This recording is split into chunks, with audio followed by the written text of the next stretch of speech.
السلام علیکم ناظرین، پروگرام گہری نظر میں ہوں آپ کا میزبان عبداللہ عالمزیب۔ ناظرین، ہمارا المیہ یہ ہے کہ ہمیں بچپن سے اسکولوں میں، مدارس میں ایسی تعلیم دی جاتی ہے، ہماری تربیت اس طریقے سے ہو جاتی ہے کہ بس اوقات ہم اپنے قومی ہیرو، اپنے اسلامی ہیرو سے ناواقف رہتے ہیں، اور یہ بس اوقات نہیں بلکہ اکثر ایسا پیش آتا ہے۔ ہمارے ذہنوں میں، ہمارے بچوں کے ذہنوں میں، ہمارے قوم کے مستقبل کے ذہن میں خیالی ہیرو کو بسایا جاتا ہے تاکہ قوم کے مستقبل، قوم کے نوجوان اور قوم کے بچے بھی انہی کی طرح خیالی ہیرو بن جائیں۔ ہونا تو یہ چاہیے تھا کہ ہمارے نصاب تعلیم میں ہمیں ہمارے تاریخی ہیروز سے آشنا کیا جاتا، ان کا درس ہمیں پڑھایا جاتا، ان کی زندگی ہمارے سامنے رکھ دی جاتی تاکہ ہم ان سے کچھ سیکھ لیتے، ان کی فکر سے، ان کی سوچ سے اپنی سوچ میں تبدیلی لاتے۔ لیکن یہ ایک المیہ ہے۔ آج بھی ہم اسی حوالے سے بات کریں گے۔ ہمارے قومی ہیرو، میری مراد علامہ محمد اقبال رحمۃ اللہ علیہ۔ ابھی کچھ ہی دن بعد اقبال ڈے کی آمد ہے۔ اس حوالے سے ہم چاہتے ہیں کہ اپنے ناظرین کو اقبال رحمۃ اللہ علیہ کی سوچ سے، ان کی فکر سے آشنا کریں۔ دور جدید کے مسائل اور ان مسائل کے حوالے سے اقبال رحمۃ اللہ علیہ نے کیا تصور دیا، کیا سوچ دیا، اسی میسج کے ساتھ، اسی سوچ کے ساتھ، اقبال کی اس فکر کے ساتھ آپ کی خدمت میں حاضر ہیں۔ میرے ساتھ اس حوالے سے شریک مہمان ہیں جناب عبید الرحمن شفیق صاحب، جو کہ تجزیہ نگار ہیں اور سکالر ہیں۔ عبید صاحب، میں آپ کو خوش آمدید کہتا ہوں۔ بہت شکریہ۔ اسی طرح ناظرین، میرے ساتھ فون کال پہ ہی ہوں گے جناب خلیل الرحمن چشتی صاحب، جو کہ مذہبی سکالر ہیں، اور اسی طرح میرے ساتھ فون کال پہ مہمان ہوں گے نوجوان شاعر رفاقت رازی صاحب، اور اسی طرح ہمارے ساتھ فون کال پہ ہوں گے مذہبی سکالر جناب محمد عارف صافی صاحب۔ میں تمام مہمانان گرام اور آپ ناظرین کو خوش آمدید کہتا ہوں۔ تو سب سے پہلے ہم آتے ہیں جناب عبید شفیق صاحب کی طرف۔ عبید صاحب، اگر دیکھا جائے تو کسی نے اقبال رحمۃ اللہ علیہ کو شاعر مشرق کہا، کسی نے ان کو شاعر اسلام، کسی نے مفکر اسلام، کسی نے ایک فلسفی شاعر کے لقب سے انہیں نوازا۔ آپ نے بھی اقبال کی شاعری کو پڑھا ہوگا، آپ بھی ان کی سوچ سے متاثر ہیں۔ اگر آپ اقبال کی شاعری کے اوپر تجزیہ کریں یا ان کو اگر آپ اپنی طرف سے ایک لقب دینا چاہیں تو آپ ان القابات میں سے کس لقب سے ان کو نوازیں گے؟ بسم اللہ الرحمن الرحیم۔ سب سے پہلے تو میں بہت شکر گزار ہوں آپ کا، آپ کی ٹیم کا، آپ کے ٹی وی چینل کا، کہ آپ نے اس اہم موضوع کے اوپر بات کرنے کے لیے میرا انتخاب کیا۔ دیکھیں عبداللہ بھائی، علامہ اقبال رحمہ اللہ، ان کی شخصیت ایک ایسی شخصیت ہے، ایک عبقری شخصیت ہے، اور اقبال جیسے لوگ جو ہیں وہ معاشروں میں کم ہی پیدا ہوتے ہیں۔ اس لوگ صدیوں میں پیدا ہوتے ہیں، اور اگر آپ علامہ اقبال کی شاعری کا مطالعہ کریں اور ان کی شاعری کے رموز و اوقاف کو، ان کی شاعری کو دیکھیں تو انسان کی عقل دھنگ رہ جاتی ہے کہ علامہ اقبال رحمہ اللہ جس موضوع کے اوپر بات کرتے ہیں، جس کنٹینٹ کو لے کے اس کے اوپر بات کرتے ہیں، وہ اس طرح بات کرتے ہیں کہ جیسے اس علم میں ان کا کوئی ثانی ہی نہیں ہے۔ اتنا وسیع المطالعہ انسان، جو دنیا کی تمام مذاہب کو، دنیا کی تمام تہذیبوں کو، دنیا کی تمام ثقافتوں کو جاننے والا ہو، پھر جدید سے جدید، نئے سے نئے جو نظامات اس وقت کے جو علامہ اقبال رحمہ اللہ کے دور کے تھے، جیسے اشتراکیت ہے، فسطائیت ہے، ان کے اوپر ایک گہری نظر، اور پھر صرف نظر ہی نہیں، ان کے اوپر تنقیدانہ جائزہ بھی کہ پس پردہ اس کے پیچھے حقائق کا چل رہا ہے، اور ان مسائل کا حل، اور اس کے اوپر جو تجزیات ہیں۔ علامہ اقبال رحمہ اللہ کی مثال تو ایک بحر بے کناں کی مانند ہے۔ جس علم کے اندر وہ بات کرنا شروع کرتے ہیں، اسی لیے آپ نے دیکھا ہوگا کہ بہت سارے لوگوں نے، کوئی ان کو جو ہے وہ فلسفی شاعر کا لقب دیتے ہیں، کوئی شاعر قرآن کا لقب دیتے ہیں، کوئی مفکر پاکستان کا دیتے ہیں۔ اصل میں حقیقت بات یہ ہے کہ ہر انسان جو بھی اقبال کو جس نظر سے پڑھنا چاہتا ہے، اس کو اقبال کی شاعری میں اپنے غموں کا مداوع، اپنے مسائل کا حل ملتا ہے، اس لیے وہ اپنے نام سے ہی اقبال کو منسوب کر دیتا ہے۔ تو علامہ اقبال رحمہ اللہ کی شاعری، ان کی اکثر شاعری جو ہے بیشتر جیسے آپ نے ذکر کیا کہ اقبال رحمہ اللہ ایک اسلامی ہیرو ہیں، تو ان کی زیادہ تر شاعری وہ ایک اسلامی آئیڈیالوجی سے متاثر ہے۔ اقبال بیسیکلی اگر ہم اقبال کے اوپر بات کریں تو اقبال صرف ایک شاعری کا نام نہیں، اقبال ایک پوری فکر ہے، اقبال ایک پوری سوچ ہے جس نے بر صغیر کے نوجوانوں کی جو سوچ تھی اس کو یکسر 65 ڈگری پہ اس کو بدل کے رکھ دیا۔ علامہ اقبال رحمہ اللہ کی شاعری کا جو سب سے بنیادی رخ ہے اگر ہم اس کے اوپر بات کریں تو وہ ہے کہ علامہ اقبال رحمہ اللہ نے مسلمانوں کو عزت کے ساتھ جینے کا سلیقہ سکھایا، خودی کا درس دیا۔ یہ خودی کا فلسفہ ان کا جو ہے، اور یہ طاہر لاہوتی کا فلسفہ ہے، یہ وہی فلسفہ ہے جو انسان کو اس کی عزت سے آشنا کراتا ہے۔ ہمارے جس دور کے اندر علامہ اقبال جو ہے انہوں نے اپنی شاعری شروع کی، یہ وہ دور تھا جس وقت بر صغیر جو ہے وہ غلامی کی زنجیروں کے اندر جکڑا ہوا تھا، اور مغرب جو اس وقت کے بر صغیر کے جو نوجوان تھے ان کے سامنے اگر کوئی رول ماڈل تھا، کوئی اچھا نظام تھا تو وہ یورپ کا تھا اور مغرب کا تھا۔ اور اقبال جو خود وہاں پر مغرب میں رہ کے آئے تھے، اس کے جو نقصانات تھے، ان کی جو دور اندیشی تھی، انہوں نے اپنی دور اندیشی سے اس مغرب کے نظام کا جو ہے وہ اندازہ لگا لیا تھا۔ اور آج کہا جاتا ہے کہ اقبال پہلے اس سوچ سے یعنی زیادہ متاثر تھے۔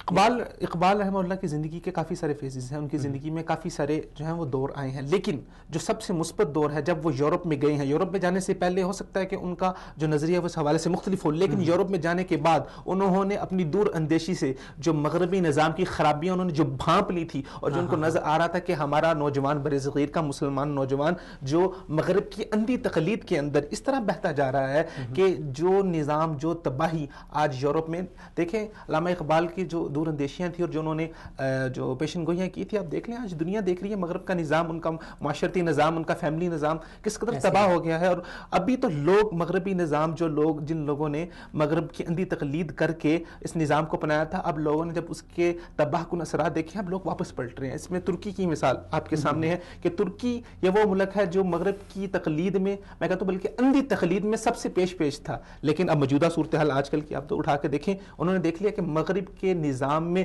انسان کے بنائے ہوئے نظام میں ہماری فلاح نہیں ہو سکتی۔ تو کیا وجہ ہے عبید صاحب آج ہمارے معاشرے میں، ہمارے خاص کر پاکستان میں زیادہ تر لوگ وہ یورپ سے مرعوبیت یعنی کے شکار ہیں، زیادہ ان سے متاثر ہیں؟ اگر ہم دیکھیں شادی بیاہ، دیگر تقریبات، رسم و رواج، ہر چیز میں یورپ کو اپنا ایک آئیڈیل تصور کرتے ہیں۔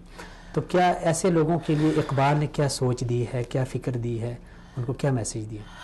اقبال رحمہ اللہ وہ اکثر ان کے ایک بہت مشہور شعر ہے، خاص ہے ترکیب میں قوم رسول ہاشمی، اپنی امت کو اقوام مغرب سے قیاس نہ کر، خاص ہے اپنی ترکیب میں قوم رسول ہاشمی۔ اسلام ایک مکمل ایک نظام ہے، اسلام ایک مکمل ضابطۂ حیات ہے۔ اسلام اب مغرب کے اندر ان کو جو ہے ان کا مذہب تھا جو عیسائیت سی، اس کی حدیں پار کر کے باہر نکلنے کی ضرورت کیوں پڑی؟ اگر آپ یورپ کی تاریخ اور یورپ کی جو تحریک آزادی ہے اگر اس کا مطالعہ کریں تو آپ کو پتہ چلتا ہے کہ یورپ کے اندر اس آزادی کی تحریک سے پہلے، لیبرلزم یا سیکولرزم کی تحریک سے پہلے کلیسا کا راج تھا۔ ان کلیسا والوں نے، اہل کلیسا نے جس قدر ان کے اوپر ظلم ڈھائے ہوئے تھے، جس قدر پرانے جسے آپ دقیہ نوسی خیالات کہتے ہیں وہ ان کے اوپر انہوں نے مسلط کیے ہوئے تھے۔ اب اس وقت کے دور کا تقاضا یہ تھا کہ ان فرسودہ خیالات سے، ان دقیہ نوسی خیالات سے، ہاں جو وہ یہ خیالات کوئی معاذ اللہ نعوذ باللہ من ذالک کی اللہ تعالیٰ کی طرف سے یا کوئی بائبل میں نہیں تھی، یہ ان کی اپنی جو انہوں نے خرافات کی تھی، جو انہوں نے تبدیلیاں کر دی تھی، جس کا ذکر اللہ تعالیٰ نے قرآن میں جا بجا کیا ہے کہ یبدلون کلمات اللہ، اللہ تعالیٰ کے کلمات کو اپنی مرضیوں کے مطابق بدل دیتے ہیں۔ تو وہ اس وقت کے جو پادری تھے اور کلیسا کے جو دعوے دار تھے، انہوں نے اپنی خواہشات کے مطابق اس بائبل کے اندر، اس نظام کے اندر تبدیلی کی۔ جس طرح اب جو بھی انسانی نظام ہے، اللہ تعالیٰ نے انسان کو پیدا کیا، اللہ تعالیٰ انسان کی فطرت سے بخوبی واقف ہیں اور وہ بہتر جانتے ہیں کہ انسان کے لیے کون سا نظام بہتر ہے۔ انسان، اللہ تعالیٰ قرآن میں فرماتے ہیں وَقَانَ الْإِنسَانُ عَجُولًا، انسان تو بہت جلد باز ہے، ہم چاہتے ہیں کہ بس ادھر سے ہم پکی پکائی کھیر ہمیں مل جائے، ہم کھائیں اور فوری جو ہے نا وہ تیز سے تیز نتائج ہمارے سامنے آئے۔ اللہ تعالیٰ دیکھتے ہیں کہ انسان کے مستقبل کے لیے اس کی کے لیے کیا چیز بہتری کیا چیز ہے۔ جی، تو اسی طرح جو مغربی تہذیب تھی اس وقت کے دور کے جو ہم بات کر رہے تھے، تو ان لوگوں کو ان فرسودہ خیالات سے نکلنے کے لیے ان کی آزادی، ان خیالات سے آزادی کو ان کو حاصل کرنا پڑا۔ اب جو اسلام ہے، اسلام نے انسان کے سارے فطری تقاضے پورے کیے ہیں. اسلام ایک مذہب نہیں ہے. عیسائیت کو انہوں نے کلیسا کے اندر ایک مذہب کی شکل اختیار دے دی تھی. اسلام ایک مذہب نہیں ہے، اسلام ایک دین ہے جو اپنا جداگانہ نظام معاشرت بھی رکھتا ہے، نظام معیشت بھی رکھتا ہے، اپنا سیاسی نظام بھی علیحدہ رکھتا ہے، اپنا اکانومی کا نظام بھی علیحدہ رکھتا ہے. اگر ہم ان ورڈز کہیں تو اسلام ایک پورا طرز حیات ہے، ایک طرز بود و باش ہے. تو اس لیے جو مسلمان ہیں ان کا اپنا ایک خاص نظام ہے، وہ اس کے مطابق چلیں گے. اگر وہ مغرب کی اندھی تقلید میں جائیں گے تو جس تباہی کے گڑھے میں وہ جا رہے ہیں اس اندھی تقلید کے اندر جو آپ نے پیچھے تباہی کے گڑھے میں جائیں. کہ خاص ہے ترکیب میں قوم رسول ہاشمی، یہاں پہ وہ کون سی چیز خاص ہے کہ جس کی وجہ سے اقبال نے رسول اللہ صلی اللہ علیہ وسلم کی اس امت کو خاص قرار دیا؟ خاص یہ اسلامی نظام سارے کا سارا جو اسلام نے مسلمانوں کو معاشی نظام دیا ہے. اب جو اس وقت مغرب کے اندر معاشی نظام چل رہا ہے، ہم اگر اس کے اوپر بات کریں تو وہ سارے کا سارا نظام سود کے اوپر چل رہا ہے. اب سود میں کیا ہوتا ہے؟ سود میں میرے پاس پیسے ہیں، ٹھیک ہے، آپ غریب انسان، آپ کے پاس پیسے نہیں، اب آپ مجھ سے قرض لیں گے. ایک تو اسلام نے جو اس کے مد مقابل جو ہمیں طریقہ کار دیا وہ قرض حسنہ کا دیا ہے کہ اگر آپ کا کوئی بھائی محتاج ہے آپ اس کی مدد کریں، اس کو نیکی کے طور پہ آپ کے پاس زائد پیسہ تو قرض حسنہ دے دیں. اب مغرب نے جو نظام متعارف کروایا ہے وہ ہے لیز کا. آپ قرض لیتے ہیں، قرض لینے کے بعد اس کے بعد آپ کو ان پیسوں کے اوپر جو ہے وہ سود ادا کرنا پڑتا ہے اور آپ کے پیسے وہ اپنی جگہ پہ برقرار ہیں. ٹھیک ہے، آپ نے 1 لاکھ روپیہ قرض لیا اور وہ 1 سال تک 1 لاکھ روپیہ آپ کے سر پہ، لیکن اس کے ساتھ ساتھ آپ نے ماہانہ 10,000 15,000 20,000 جو آپ نے طے کیا ہے وہ آپ نے دینا ہے. اب اسلام نے جو قانون دیا لا ضرر ولا ضرار، نہ کسی کو نقصان دیا جائے گا، نہ کسی کے حق میں نقصان برداشت کیا جائے گا. تو اسلام نے انسانی فطری تقاضے، انسان کے جو ہے اس کا خیال رکھا ہے، انسان کی تمام ضروریات کو مد نظر رکھ کے نظام کو بنایا ہے. اب جب اس غریب آدمی کو وہ بیچارہ جتنا وہ قرض کے نیچے دبتا چلا جائے گا اور وہ پستا چلا جائے گا، وہ انسان اپنا قرض ادا کرنے کے، قرض چکانے کے قابل کب ہوگا؟ اب کیپٹلزم کے اندر جو نیا تجارتی جو اصول چل رہا ہے وہ یہ ہے کہ اگر آپ کے پاس پیسے ہیں، آپ اپنے پیسے، زیادہ پیسے آپ اپنا پیسہ مارکیٹ میں پھینکیں، مارکیٹ میں پھینکنے کے بعد جتنا مال موجود ہے مارکیٹ میں سے وہ آپ اٹھا لیتے ہیں. مثال کے طور پہ مارکیٹ کے اندر جتنا پیاز پڑا ہے یا جتنا آلو پڑا ہے آپ نے مارکیٹ سے سارا اٹھا لیا. اب آپ کیا کریں گے؟ وہ آلو اٹھا کے اپنے گودام میں بند کر دیں گے اور مارکیٹ کے اندر مصنوعی قلت پیدا کریں گے. اب ہوگا کیا؟ جب مصنوعی قلت پیدا ہوگی، جب اس کی ڈیمانڈ بڑھے گی تو ظاہری بات ہے ریٹ بڑھیں گے، پھر آپ اپنی مرضی کا ریٹ نکالیں گے اور اپنی مرضی کے ریٹ کے مطابق وہ آپ جو ہے پیسے جتنے منہ مانگے. دیگر بھی تو کوئی وجوہات ہوں گی نا آپ کی نظر میں، یعنی کیا وجوہات تھی کہ جس کی وجہ سے اقبال نے صرف یہ ایک ہی وجہ آپ سمجھتے ہیں؟ یا نہیں، اسلام کا مکمل نظام، اگر آپ معاشی نظام دیکھ لیں، معاشرتی نظام دیکھ لیں، اس وقت یورپ کا معاشرتی نظام مکمل تباہ ہو چکا ہے. وہ جس شتر بے مہاری کے ساتھ جس طرح وہ آزاد ہونا چاہ رہے ہیں، کیوں ہمارے یہ لیڈران اور ہمارے معاشرے میں یورپ کو آئیڈیل کے طور پر بس لوگ ابھی تک لوگوں کے اندر مرغوبیت اتنی ہے. ٹھیک ہے، یورپ نے ترقی کی ہے، انہوں نے سائنسی چیزوں کے اندر ترقی کی ہے، انہوں نے دنیا کو بہت ساری چیزیں دی ہیں. ٹھیک ہے، ہم ان کو تسلیم کرتے ہیں، آپ ان کو لیں، آپ ان کو استعمال کریں، لیکن جو نظام ہمیں اسلام نے دے دیا اس سے بہتر نظام ہمیں دنیا میں کہیں نہیں مل سکتا. میں نے آپ کو بتایا نا، ترکی کی مثال ہمارے سامنے موجود ہے. ترکی نے یورپ کی تقلید کی اور اندھی تقلید کی اور انتہا کو پہنچا، یورپ کے انتہا کو پہنچا، یورپ کے ساتھ ایک لیول لے آیا کہ وہ یورپ کے ساتھ کھڑا ہو گیا اپنی آزادی میں. لیکن اب موجودہ صورتحال کیا ہے کہ ترکی دوبارہ واپس آ رہا ہے، یوٹرن آ رہا ہے. اس کو نظر آ گیا ہے کہ جو اسلامی نظام ہمارے پاس ہے اس سے بہتر نظام دنیا میں کوئی نہیں ہو سکتا. اور میں سمجھتا ہوں کہ ہمارے جو لیڈران حضرات ہیں، ہمارے سیاسی رہنما ہیں، ان کو ترکی سے سبق حاصل کرنا چاہیے. اچھا، ایک چیز اور ہے، ہمارے آج کل نوجوان زیادہ تر پریشان ہیں، مایوس ہیں، احساسی کمتری کا شکار ہیں، اور اقبال نے جا بجا نوجوان کو اپنا شاہین قرار دیا ہے، اس کو شاہین کے لقب سے نوازا ہے. تو آپ کیا سمجھتے ہیں کہ آج کے نوجوان اگر اقبال کو پڑھیں تو ان کو کیا میسج مل سکتا ہے اقبال کی سوچ سے، ان کی تصور سے، ان کی فکر سے؟ علامہ اقبال کی شاعری کا جو ایک بہت بڑا مدار رہا ہے وہ نوجوان کے گرد گھومتا ہے. اقبال کی شاعری ایک انقلابی شاعری تھی، اور انقلاب کے لیے جو خون درکار ہوتا ہے وہ قوم کے نوجوانوں کا خون درکار ہوتا ہے. یہ وہ گرم خون ہوتا ہے جو اٹھتا ہے اور قوموں کے حالات کو بدل کے رکھ دیتا ہے، تقدیر بدل دیتا ہے. تقدیر کے علامہ اقبال صرف ان کی ہوتا ہے کہ جیسے ان کا ایک مشہور شعر بھی ہے، اقبال بڑا اپدیشک ہے، من باتوں میں مو لیتا ہے، گفتار کا غازی بن تو گیا کردار کا غازی بن نہ سکا. علامہ اقبال کی اگر اپنی جوانی بھی دیکھے تو انہوں نے اپنی جوانی بھی اسی نہج کے اوپر لگائی اور نوجوانوں کو بھی اسی نہج کے اوپر چلنے کا انہوں نے ان کی رہنمائی کی. علامہ اقبال جس وقت وہ 1905 میں اعلیٰ تعلیم کے لیے لندن گئے اور وہاں پر لنگزن یونیورسٹی سے انہوں نے وکالت کی ڈگری حاصل کی, اس کے بعد جرمنی گئے, وہاں سے انہوں نے فلسفہ میں PhD کی. اب اقبال جیسا ایک ذہین اور کریٹو انسان کیا وہاں پر کوئی بہت اچھی پوسٹ پہ نہیں لگ سکتا تھا, یا وہاں سے واپس آ کے وکالت کو اپنا پیشہ اپناتا تو کیا وکالت میں اپنا لوہا نہیں بنوا سکتا تھا؟ لیکن علامہ اقبال نے ان سب چیزوں کو چھوڑ کے, ان سب چیزوں کو ایک سائڈ پہ رکھا, اپنے مستقبل کا ایک انہوں نے سودا کیا. اس وقت کا اگر آپ دور دیکھیں تو اس وقت کے دور کے جو شاعر تھے یا جو اس طرح کے لوگ لکھنے لکھانے والے لکھاری تھے, ان کے حالات کوئی اچھے نہیں ہوتے تھے. یہ غالب جگہ جگہ اپنے اشعار میں روتا ہے کہ میرے پاس کھانے کے لیے کچھ نہیں ہے, یا خیر جو اگر آپ شعراء کی زندگی پڑھیں تو ان کو ہمیشہ فاقے ہی کاٹنے پڑے ہیں. تو انہوں نے اپنا مستقبل سارا داؤ پہ لگایا, مستقبل کو انہوں نے چھوڑا اور انہوں نے نوجوانوں کی رہنمائی کے لیے, امت مسلمہ کے لیے خود کو وقف کیا, اپنا سب کچھ انہوں نے قربانی دی اور کہا کہ ہم مغرب کی اندھی تقلید میں یہ 2 ٹکے کی نوکریاں ان کے پیچھے لگ کے, اس وقت جو انگریز سامراج تھا اس کے تلوے چاٹنے سے بہتر ہے کہ ہم اپنی یہ غلامی کی زنجیریں جو ہمارے پاؤں میں بندھی ہم ان کو توڑیں, ہم ان کو آگے نکلیں. یہ جو عزت ہمیں اسلام نے دی ہے, جو عزت جو خودداری کا درس ہمیں اسلام نے دی ہے, ہم اس خودداری کو پہچانے, اپنی خودی کو پہچانے, خودی کو کر بلند اتنا کہ ہر تقدیر سے پہلے خود خدا بندے سے پوچھے بول تیری رضا کیا ہے. آپ اپنے آپ کو اتنا بلند کر لو کہ جب انسان خودی کے انتہا کو پہنچ جائے. بالکل خودی کی انتہا کو پہنچے. مغربی معاشرہ یا مغربی جو کلچر ہے یا دور جدید کا کلچر, وہ آج کے نوجوان کو کیا درس دے رہا ہے؟ ہمارا آج کا نوجوان ایک مٹیریلسٹک بن گیا ہے, وہ ایک پیسہ کمانے والی مشین بن گیا ہے. ہمارا نوجوان سکول جاتا ہے, کالج جاتا ہے, یونیورسٹی جاتا ہے, اس کے ذہن میں کیا ہوتا ہے کہ یار میں سکول میں جاؤں گا, اچھے نمبر آئیں گے, کیا ہوگا, اچھی نوکری ملے گی, سکول کے بعد کالج ہوگا, کالج کے بعد یونیورسٹی, جب میں پریکٹیکل لائف میں آؤں گا اچھی نوکری ملے گی, جب اچھی نوکری ملے گی اچھا گھر ہوگا, اچھی گاڑی ہوگی, جب اسٹیٹس اچھا ہوگا تو میرا کوئی اچھی بیوی بھی مل جائے گی, شادی ہو جائے گی اچھی جگہ پہ. تو اسلام نے جو یہ مٹیریلسٹک کی سوچ ہے اس کا مکمل طور پہ خاتمہ کیا ہے, اس کا انکار کیا ہے, اور مسلمان کو انسانیت کے لیے, خدمت انسانیت کے لیے, اسلام کی سربلندی کے لیے کام کرنے کا حکم دیا ہے. اچھا, ایک شعر ہے کہ نہیں ہے تیرا نشیمن قصر سلطانی کے گنبد میں, تو شاہی ہے بسیرا کر پہاڑوں کی چٹانوں پر.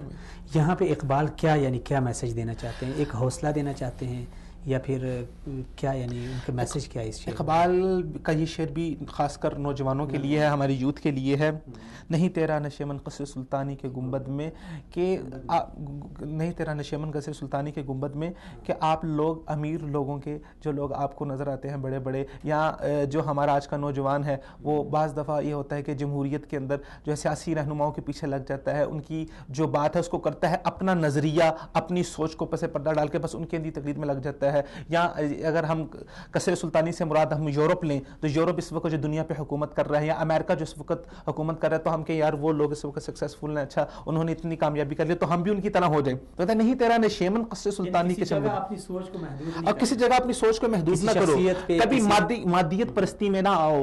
قصر سلطانی کا ظاہری بات ہے جو سلطان کا قصر ہوتا ہے وہاں پہ دنیا کی ساری رہائشیں موجود ہوتی ہیں, ساری آسانیاں موجود ہوتی ہیں, لیکن تیرا کام کیا ہے, تو ایک شاہین ہے, شاہین ایک اونچی پرواز کرتا ہے, پہاڑوں سے ٹکراتا ہے. نہیں تو شاہی ہے بسیرا کر پہاڑوں کی چٹانوں میں, تو ایک آسمان پہ اڑنے والا پرندہ ہے, پہاڑوں کی چوٹیوں پہ رہنے والا تو ہے. ایک قصر سلطانی کا گنبد, یہ چھوٹی سی یہ کامیابی کیا کامیابی ہے؟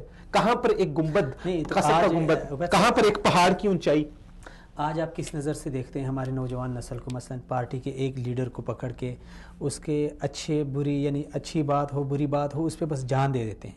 اگر ان سے کہا جائے کہ یار آپ کے لیڈر کی یہ بات اس طرح ہے, وہ آگے سے کہتے ہیں کہ یار ہمیں بھی پتہ ہے ہمارے لیڈر کی یہ بات غلط ہے, یہ کام غلط ہے, لیکن ہمارا لیڈر ہے. تو اس چیز نے ہمارے معاشرے کو کتنا نقصان دیا؟ دیکھیں, امیر کی اطاعت, ایک جو آپ کا لیڈر ہوتا ہے اس کی اطاعت کا حکم اسلام نے بھی دیا ہے. ظاہری بات ہے کہ اگر ہر انسان اپنے جو اس کے لیڈر ہے یا جو اس کا جو قائد ہے اس سے باہر نکل کے جب جائے گا تو ظاہری بات ہے معاشرے میں نئے نئے فسادات برپا ہوں گے.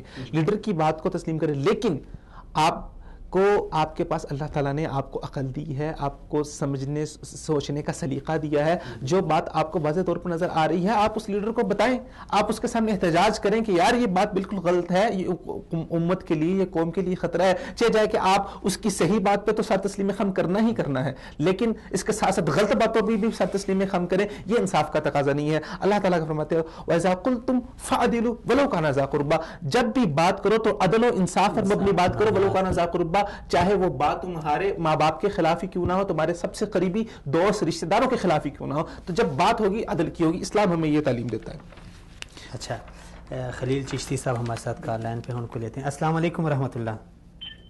وعلیکم السلام۔ خلیل صاحب بہت شکریہ آپ نے شرکت کی۔ خلیل صاحب یہ بتائیں کہ اقبال رحمۃ اللہ علیہ نے فرمایا تھا کہ جدا ہو دین سیاست سے تو رہ جاتی ہے چنگیزی، یہاں پہ اقبال کیا میسج دینا چاہتے ہیں کہ دین اور سیاست کو ملانا چاہتے ہیں، یا دین اور سیاست یہ لازم ملزوم ہے، اور اگر دین سیاست اگر دین سے خالی ہو تو اس کو چنگیزی سے کیوں تعبیر کیا ہے؟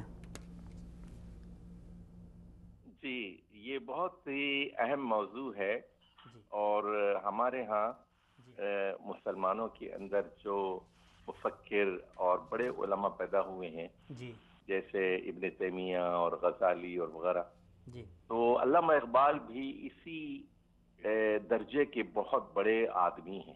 جی جی، بدقسمتی سے یورپ میں چرچ اور اسٹیٹ کے درمیان ایک ڈائیکوٹمی ہوئی، اور چرچ کو اسٹیٹ سے الگ کر دیا گیا، لیکن اسلام میں ایسا کوئی تصور موجود نہیں ہے۔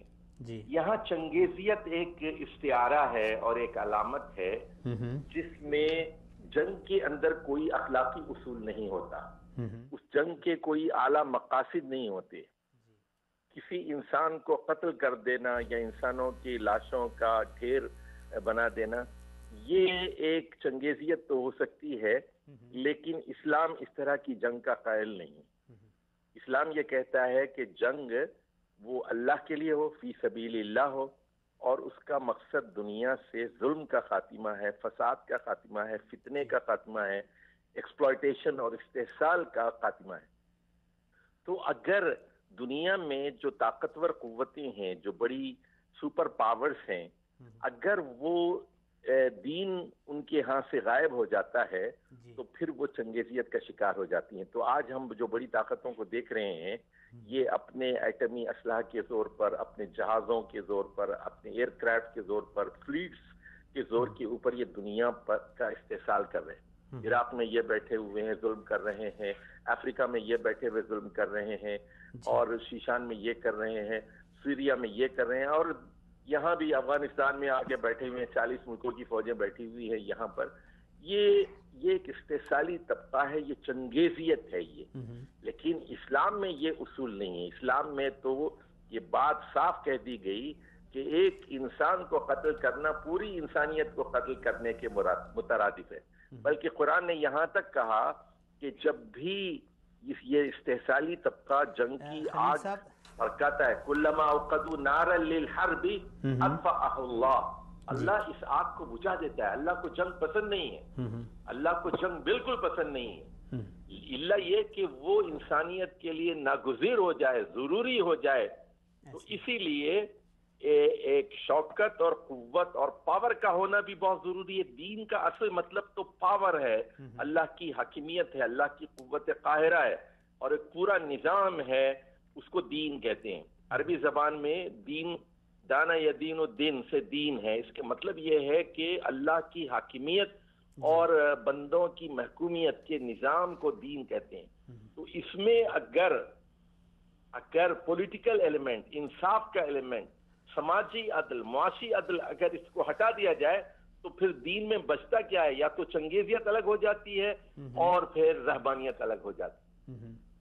اچھا خلیل صاحب، اقبال کا ایک دوسرا شعر ہے، اس کا ایک مصرع ہے کہ خودی نہ بیچ غریبی میں نام پیدا کر۔ یہاں پہ اقبال نے یہ میسج کس کو دیا ہے؟ معاشرے کے ہر فرد کو دیا ہے یا نوجوان نسل کو دیا ہے؟ آپ کیا سمجھتے ہیں؟ اور یہاں پہ اقبال کا جو خودی کا جو فلسفہ ہے، اگر آپ اس کی تھوڑی سی وضاحت کر دیں تو نوازش ہوگی۔ دیکھیے، یہ اقبال کے ہاں خودی سے مطلب یہ ہے کہ امت مسلمہ اپنے نسب العین کو پہچانے، دنیا میں بہت ساری قومیں آباد تھیں، لیکن اللہ تعالیٰ نے ایک نئی قوم کو پیدا کیا اور کہا گیا کہ کنتم خیر امۃ اخرجت للناس، تم ایک بہترین قوم ہو جو دوسرے انسانوں کے لیے پیدا کیے گئے، اخرجت للناس۔ تو امت مسلمہ کو یہ جاننا ہے کہ وہ دوسرے لوگوں کی طرح نہیں، وہ ہندوؤں کی طرح، عیسائیوں کی طرح، یہودیوں کی طرح، مجوسیوں کی طرح نہیں ہے، بلکہ وہ ایک عالمی اصلاحی گروپ ہے، ایک عالمی اصلاحی جماعت ہے جو دنیا کی تعمیر کی بنیاد پر اور آخری رسول کی تعلیمات کی بنیاد پر۔ تو اقبال امت مسلمہ کی لیڈرشپ کو یہ سبق سکھا رہے ہیں کہ اپنے نصب العین کو، اپنی خودی کو، کہ جس کے لیے تم پیدا کیے گئے ہو اس کو فراموش نہ کرو۔ تم دنیا میں دینار و درہم کے لیے، ڈالر اور روبل کے لیے پیدا نہیں کیے گئے، تم دنیا میں صرف چرنے چھگنے اور جانوروں کی طرح زندگی کرنے کے لیے پیدا نہیں کیے گئے۔ ایک خاص قوم ہے، خاص گروہ ہے جو پوری انسانیت کو استحصال سے نکالنے، عدل اور انصاف کو قائم کرنے، توحید کا نعرہ بلند کرنے اور ہر چیز پر اللہ کی حکمرانی قائم کرنے کے لیے یہ دنیا میں آیا ہے۔ یہ سوشل جسٹس کے لیے، اکنامک جسٹس کے لیے، پولیٹیکل جسٹس کے لیے۔ اس کے جو حکمران ہوں گے وہ مادہ پرست نہیں ہوں گے، وہ پیسے جمع کرنے والے لوگ نہیں ہوں گے، وہ کیپٹلسٹ نہیں ہوں گے، وہ سرمایہ دار نہیں ہوں گے۔ اس لیے بتایا گیا کہ فقیری میں نام پیدا کر۔ یہاں کے جو حکمران ہیں، چاہے وہ محمد صلی اللہ علیہ وسلم ہو، چاہے وہ ابو بکر ہوں، چاہے وہ عمر ہوں، چاہے وہ علی کرم اللہ وجہ، یہ پیسے دنیا کے انہوں نے جمع نہیں کیے۔ انہوں نے مدینے کی سڑکوں کو دوسرے ممالک سے پیسہ لے کر انہوں نے کانچ کی سڑکیں نہیں بنائی، انہوں نے تو انسانیت پر یہ پیسہ خرچ کیا۔ بہت امیر ہو گئے، لیکن انہوں نے درویشی کی زندگی گزاری۔ ان کے سامنے ایک ہی ہدف تھا کہ انسانیت توحید کو قبول کر لے، انصاف پر قائم ہو جائے، جیسے کہ وہ سورہ حدید کی آیت میں کہا گیا 25 میں، لِيَقُومَ النَّاسُ بِالْقِسْطِ۔ دنیا میں جتنے پیغمبر بھیجے گئے ہیں وہ اس لیے بھیجے جاتے ہیں کہ لوگوں میں انصاف قائم کریں، لِيَقُومَ النَّاسُ بِالْقِسْطِ، تاکہ لوگ انصاف پر قائم ہو جائے۔ تو یہاں خودی سے مراد وہ نصب العین ہے امت مسلمہ کا، جس میں آدمی اللہ کی طرف نگاہ رکھتا ہے، درویشی اختیار کرتا ہے، دنیا پرستی اور مادہ پرستی سے بچتا ہے، اور اپنے نصب العین اور اپنے مقاصد پر نظر رکھتا ہے، اور وہ اللہ کا سپاہی ہے۔ اللہ نے اس کو پیدا کیا ہے خاص مقصد کے لیے، اور اب کوئی نیا پیغمبر آنے والا نہیں ہے، اب کوئی نئی نبوت آنے والی نہیں ہے۔ اس لیے آخری رسول محمد صلی اللہ علیہ وسلم کی امت کا یہ کام ہے کہ وہ جنت کو اور آخرت کو پیش نظر رکھتے ہوئے اسلام کے لیے کام کریں اور اخرجت للناس کے فریضے کو انجام دیں۔ چلیں جی، بہت شکریہ آپ نے شرکت کی، اللہ تعالیٰ آپ کو جزائے خیر دے۔ جی عبید صاحب کچھ کہنا چاہیں گے آپ؟ ماشاءاللہ خلیل الرحمان چشتی صاحب نے بہت ہی خوبصورت باتیں فرمائی ہیں۔ تو ہماری بریک سے پہلے بھی اسی حوالے سے ہی بات چل رہی تھی، نوجوانوں کے حوالے سے، خودی کے حوالے سے۔ تو جس طرح خلیل الرحمان صاحب نے فرمایا کہ ایک اسلام نے جو ایک نوجوان کو، جو ایک مسلمان کو جو نصب العین دیا ہے، اور جس کو اقبال نے خودی سے تعبیر کیا ہے، وہ اس کے بالکل برعکس ہے جو آج کا ہمیں مغربی میڈیا، مغربی تہذیب ہمیں دیتی ہے۔ اسلام ہمیں خدمت انسانیت جیسے عظیم مقاصد سے، عظیم انسانیت ویسے ان کی یہ ایک بات، آپ کی بات کاٹ رہا ہوں، جنہوں نے کہا کہ حضرت ابو بکر اور حضرت عمر جنہوں نے دنیا کو فتح کیا دنیا کے اوپر ایک، لیکن یہ بات آپ کو ان کی کیسے لگی خلیل صاحب کی کہ انہوں نے مدینہ کی سڑکوں کو دیگر ممالک کے ساتھ نہیں ملایا، بلکہ یہ پیسہ انسانیت کے اوپر خرچ کیا؟ بالکل یہ بہت خوبصورت بات فرمائی خلیل صاحب نے کہ ایک مسلمان حکمران ایک سرمایہ دار نہیں ہوتا، ایک مسلمان حکمران اپنے جو ہے وہ اپنی جیبیں نہیں بھرتا، وہ انسانیت کے لیے کام کرتا ہے۔ رسول اللہ صلی اللہ علیہ وسلم جو ہم سب کے آئیڈیل ہیں، علامہ اقبال کے بھی آئیڈیل ہیں اور ہمارے بھی آئیڈیل ہیں، انہوں نے تو فرمایا تھا الفقر فخری، جو فقر ہے وہی میرا فخر ہے. انما ترزقون بضعفائکم، انما ترزقون بضعفائکم. جب آپ عوام کی فلاح کے لیے، جب آپ عوام کی بہبود کے لیے کام کریں گے تو پھر عوام ترقی کرے گی، پھر معاشرہ ترقی کرے گا. انہوں نے جناب عمر رضی اللہ تعالیٰ عنہ نے، آپ دیکھیں انہوں نے عوام کی فلاح کے لیے کام کیا. حضرت عمر کا کیا قول ہے؟ فرماتے ہیں کہ اگر دریائے دجلہ کے کنارے پہ ایک کتا بھی پیاس کی وجہ سے مر جائے تو اس کا ذمہ دار عمر ہوگا. جب ہمارے حکمرانوں میں یہ سوچ پیدا ہو جائے گی کہ میری ریاست میں، میری مملکت میں مرنے والا ہر ایک بندہ، اس کا میں جواب دہ ہوں، اس کے معاملات کا میں جواب دہ ہوں، اس کا میں ذمہ دار ہوں. کلکم راعٍ وکلکم مسئول عن رعیتہ. مغربی تہذیب اسلامی تہذیب سے بالکل برعکس ہے. اسلام نے جو آپ کو حکمرانی کا جو تصور دیا ہے، جو نظریہ دیا ہے، وہ ہے کہ آپ نے ان کی خدمت کرنی ہے، آپ ان کے مسئول ہیں. اور مغرب جو ہمیں تصور دیتا ہے وہ تصور دے رہا ہے کہ جی ایک پاور کا، آپ کے پاس ایک ایکسٹریم پاور ہونی چاہیے. جب آپ کے پاس ایک پاور ہوگی تو دنیا آپ کے پاؤں کے تلے ہوگی. یہ اس مغربی تہذیب اور اسلامی تہذیب بالکل برعکس ہے. اس کو آپ کس نظر سے دیکھتے ہیں؟ مثلا جدا ہو دین سیاست سے تو رہ جاتی ہے چنگیزی. اس کی آپ ایک جھلک تو آپ دیکھ رہے ہوں گے کہ آج کل جو دنیا میں ہمارا آپ عالمی جو انٹرنیشنل ویو ہے آپ دیکھیں کہ جن لوگوں نے سیاست کو اپنا، انہوں نے اپنی جاگیر سمجھا ہے اور سیاست کو انہوں نے اپنی پاور بڑھانے کا، جو مغربی تہذیب ہمیں نظریہ دیتی ہے، اپنی پاور کو بڑھانے کا، اپنے ملکی حدود کو بڑھانے کا، اپنی جغرافیائی حدود کو بڑھانے کا کیا، تو انہوں نے دنیا میں وحشت ہی پھیلائی. چاہے وہ آپ ماضی میں دیکھ لیں، چاہے وہ نیپولین ہو، چاہے وہ ہٹلر ہو، یا موجودہ دور کے اندر آپ امریکہ کو دیکھ لیں، انہوں نے پوری دنیا کو کس طرح انہوں نے وحشت کے اندر بدل کے رکھ دیا ہے.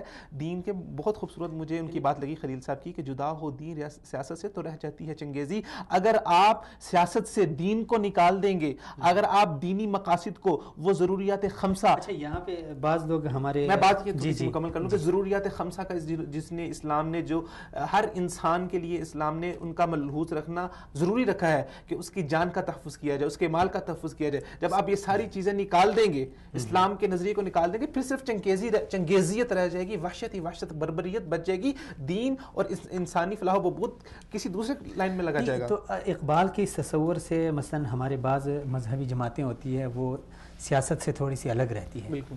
تو کیا آپ کیا سمجھتے ہیں کہ اقبال نے یہاں پہ ان کو ایک میسج دیا ہے کہ بھائی آپ دیندار ہیں تو آپ سیاست میں بھی آ جائیں؟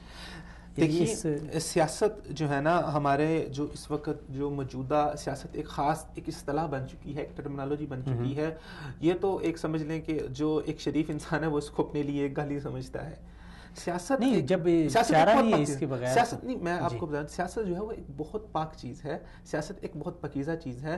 نبی صلی اللہ علیہ وسلم نے فرمایا کہ بنی اسرائیل تؤسهم الانبیاء، ان کے انبیاء ان کی سیاست کیا کرتے تھے. سیاست ہوتی ہے ان کی قوم کی رہنمائی کرنا، قوم کو اچھی راہ کی طرف لگانا، قوم کی فلاح و بہبود کے لیے کام کرنا.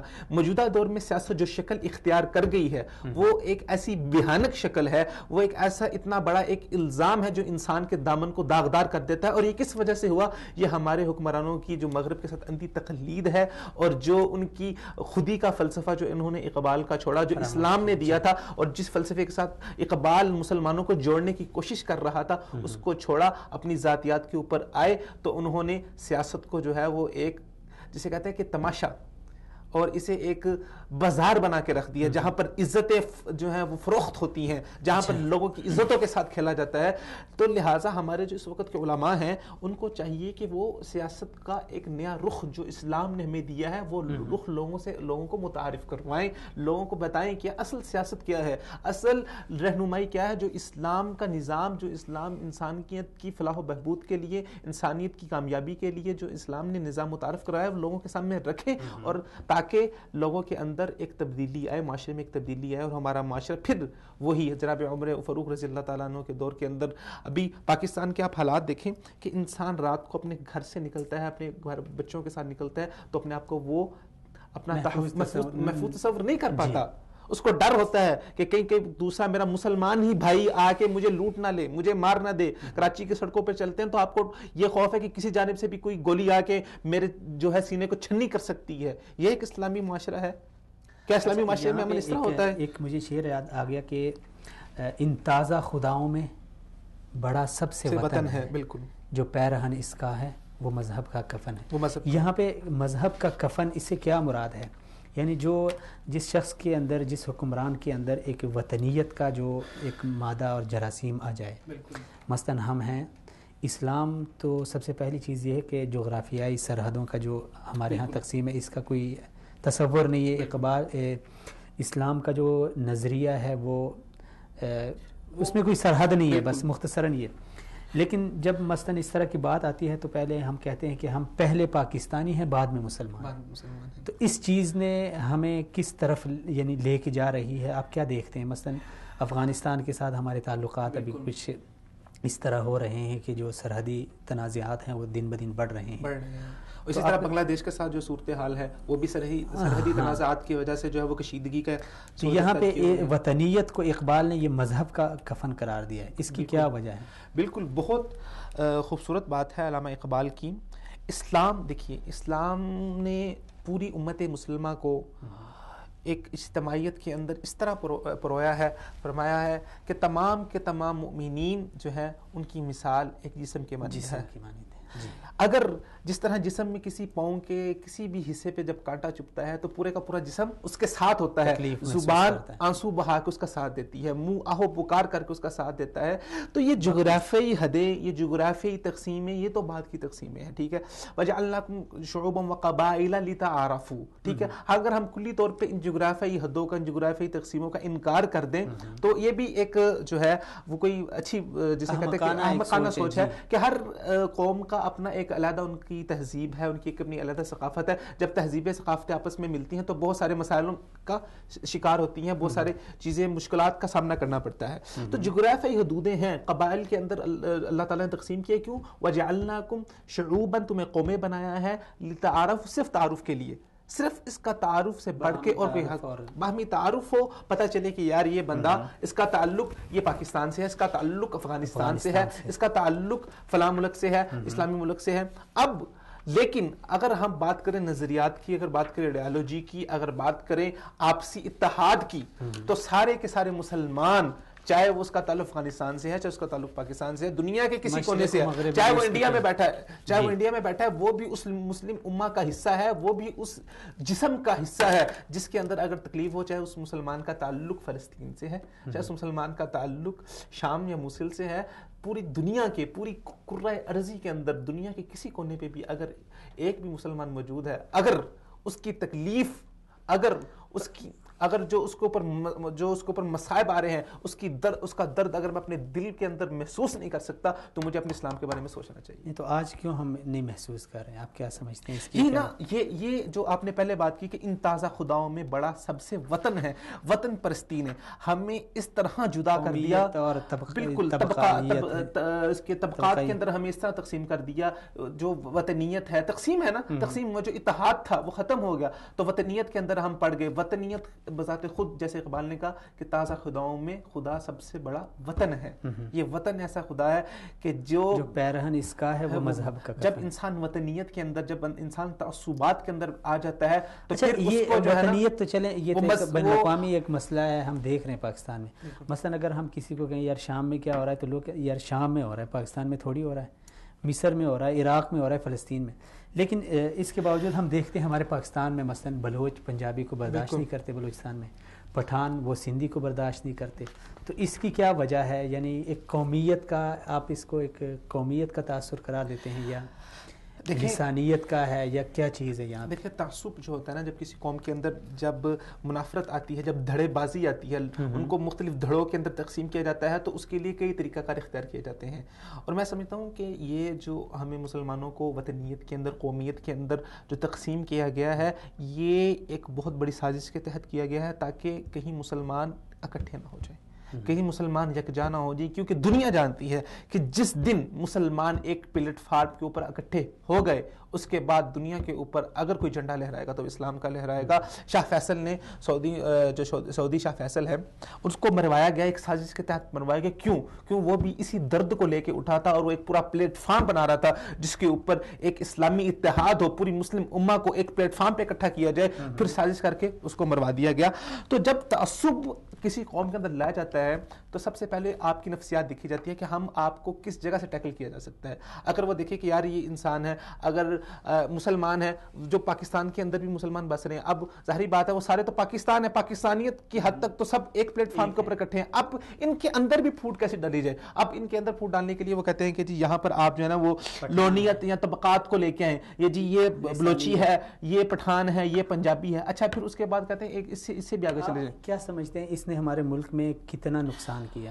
سارا ملک ہمارا تباہ و برباد ہی نہیں چیزوں کی وجہ سے ہوا. یہ قومیت, یہ وطنیت, یہ لسانیت, یہ مہاجر ہے, یہ جی پنجابی ہے. کراچی کی صورتحال دیکھیں آپ یار, ایک اسلام کا رشتہ, ایک مسلمان کا رشتہ, مثل المؤمنین فی توادہم و تراہم مثل الجسد, جو ایک اسلام کے جسم میں پرویا تھا, وہ کہاں پر گیا اسلام کا نظریہ؟ اور وہ نظریہ جس کے ساتھ اقبال اپنی امت کو جوڑنا چاہتے تھے, یہی اسلامی نظریہ فرد ہے قائم ربط ملت سے, فرد ہے قائم ربط ملت سے. تو اقبال اسی نظریے کے ساتھ مسلمانوں کو جوڑنا چاہتے تھے. ہم نے اس نظریے کو, اس اسلامک آئیڈیالوجی کو جب چھوڑا تو در در سے ہمیں جو ہے وہ دھتکارا گیا, ذلت ہمارا مقدر بنی. اقبال نے بہت خوبصورت بات کی ہے, فرماتے ہیں کہ مسلم نے بھی تعمیر کیا اپنا وطن, اور مسلم نے بھی تعمیر کیا اپنا وطن, اور تہذیب کے آذر نے تراشے صنم. اور اچھا, یعنی جو وطن پرستی ہے یہ بت پرستی تشبیہ دی ہے, یعنی یہ بت پرستی سے تشبیہ دی ہے. جب آپ وطنیت میں پڑ جاتے ہیں پھر آپ اسلام, جو آپ کا اسلام کا رشتہ ہے وہ ختم ہو جاتا ہے. جیسے کہا کہ احساس, اخوت, رواداری, یہ سب کچھ ختم. بالکل. اس کا جو کفن ہے وہ مذہب کا پیرن ہے. جب آپ وطنیت کے اندر آ جاتے ہیں پھر آپ اسلامی آئیڈیالوجی, ایک اسلامی رشتہ ختم ہو جاتا ہے. جب ایک مسلمان دوسرے مسلمان کا پیاسا ہو جائے گا تو مجھے لگتا ہے اس کا اسلام کہاں پر باقی رہ جاتا ہے. چلیں چلیں ناظرین, یہاں پہ ہم لیتے ہیں ایک چھوٹا سا بریک کے بعد ہم بات کریں گے بہت ہی ایک اہم پہلو پہ, اور وہ یہ ہے کہ بعض حضرات جو آج کل کے نام نہاد دانشور ہیں, بس بنے ہوئے ہیں, دانشور ہیں تو نہیں لیکن جان بوجھ کے بنے ہوئے ہیں, جا کے ٹی وی چینلز پہ بات کرتے ہیں, کہیں شو میں, ٹاک شو میں بیٹھ کے اپنی وہ اوقات کو بلا کے وہ ایسے ہمارے قومی ہیروز کے اوپر کیچڑ اچھالتے ہیں. اسی حوالے سے ہم بات کریں گے کہ اقبال رحمۃ اللہ علیہ جو ایک مفکر پاکستان, مفکر اسلام, جنہوں نے اسلام کو ایک تجدید کے دور میں وہ لائے, انہوں نے نوجوانوں میں ایک جذبہ اور جنون کا جذبہ جنون پیدا کیا, اور اسلام کی ایک نئی تصویر انہوں نے پیش کر دی جس سے لوگ ناواقف تھے. اس وقت بھی خیر ان کے اوپر بڑے لوگوں نے اعتراضات کیے, فتوے لگے, لیکن وضاحت کے بعد سب کی آنکھیں کھل گئی. آج بھی کچھ ایسے لوگ ہیں کہ جو نام نہاد دانشور بنے ہوئے ہیں اور اپنی اوقات سے باہر, یعنی اپنی اوقات کی جو حدیں ہیں ان کو کراس کر کے اقبال جیسی شخصیات کے اوپر کیچڑ اچھالتے ہیں. اس حوالے سے ہم بات کریں گے بریک کے بعد, ہمارے ساتھ رہیں.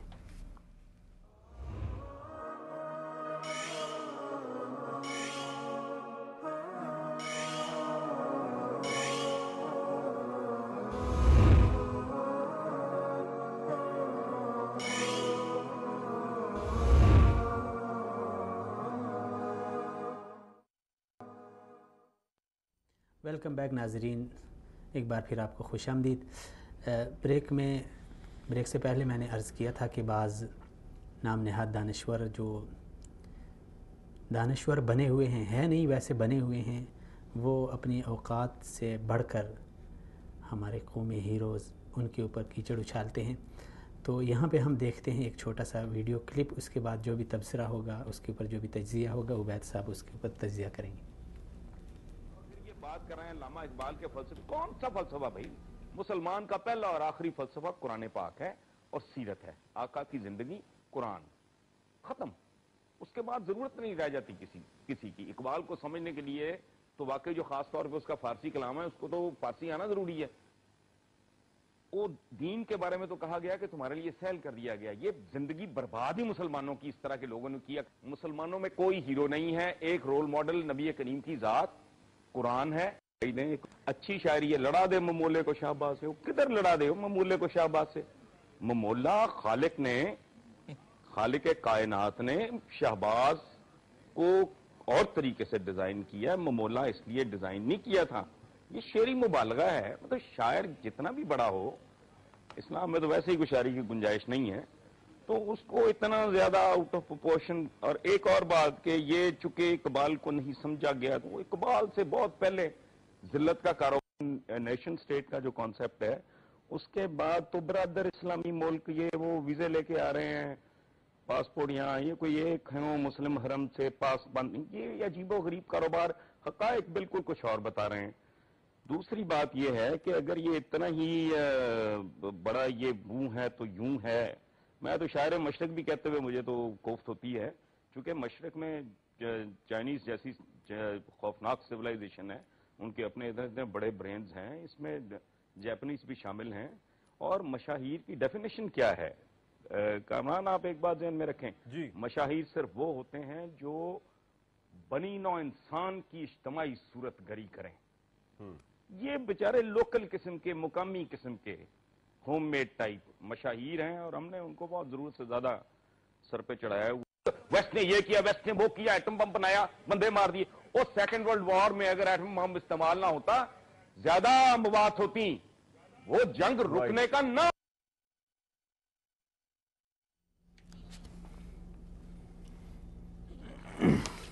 جی ناظرین، ویڈیو آپ نے دیکھ لی ہے.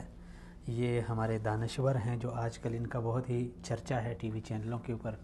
لوگ بڑے شوق اور ذوق کے ساتھ ان کو سنتے ہیں، بیٹھتے ہیں، ان کے تجزیے اور تبصرے سنتے ہیں. لیکن افسوس کی بات یہ ہے کہ اس طرح کی بات کرتے ہوئے ان کو ذرا برابر شرم نہیں ہے. اور پھر المیہ یہ بھی ہے کہ اس طرح کے لوگوں کی زبانوں کو بند کرنے کے لیے کوئی آواز بھی نہیں اٹھاتا، بلکہ ان کے ہاں کے ساتھ ہاں ملا کر بات کو ٹال دیا جاتا ہے. تو عبید صاحب آپ کیا کہیں گے کہ زندگی برباد ہی اس طرح کے لوگوں نے کی؟ تو کیا کہتے ہیں؟ یعنی اقبال کا نام لے لے کے انہوں نے یہ باتیں، توپوں کا رخ جو ہے نا ان کی طرف کر کے یہ باتیں کر رہے ہیں. دیکھیے ماشاءاللہ یہ ہمارے جو ہیں بہت محترم ہیں، ان کی عزت، ان کا وقار اپنی جگہ پہ برقرار ہے، لیکن اس طرح کی ہلکی اور اس طرح کی بازاری اور اس طرح کی بالکل نہ کسی قدر و قیمت والی باتیں اتنے بڑے ہمارے جو پاکستان کے جو ہیرو ہیں اس کے بارے میں کرنا، میں سمجھتا ہوں کہ یہ ایک بہت بڑی زیادتی ہے.